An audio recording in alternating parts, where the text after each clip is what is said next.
नासरीन, दादू शहर से बुरण जो खतरो वधी वियो आहे। शहर के बचाइण लाइ इंतजामिया रिंग बंद जो कम वधीक तेज करे छडियो आहे। 100 ॻोठनि खे खाली कराइण लाइ अलर्ट जारी थियण बावजूद इंतजामिया माण्हुनि खे महफ़ूज़ हंध मुंतकिल करण लाइ के बि जोगा उपाउ नाहिन वरिता। उन हवाले सां वधीक अपडेट करे रहियो आहे दादू मां असद जतोई। जी असद, वधीक छा अपडेट्स आहिनि?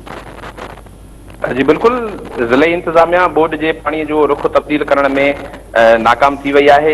ज़िले हेडक्वार्टर दादू ते खतरो बरकरार है। पानी जो रुख दादू शहर जे रिंग तरफ वधण लगो है, रिंग बंद तरफ वधण लगो है। गुज़िरियल ॾींहुं ज़िले इंतजामिया पारां यूसी यार मोहम्मद कलोड़ो जे ॻोठ अहमद खान जतोई पक्का रोड वटां कट ॾियारे पानी जो रुख तब्दील करण की कोशिश कई हुई। पानी कट वारे हंध 16 कलाक गुज़रण बावजूद न पहुतो। पानी जो रुख दादू शहर तरफ जेको आहे सो लाड़ो करे रहियो आहे। ज़िले इंतजामिया पारां दादू खे बचाइण लाइ बुरड़ा शाख वटि रिंग बंद जो तेज़ीअ सां कमु जारी आहे। ज़िले इंतजामिया गुज़िरियल ॾींहुं कट ॾियण बाद 100 खां वधीक ॻोठनि खे अलर्ट पिणु जारी कयो हो। अलर्ट वारनि ॻोठनि जी रहवासियुनि खे सॼी राति जागी जेको आहे सो गुज़ारणो पइजी वियो, बंदनि ते पहिरो ॾियणो पियो।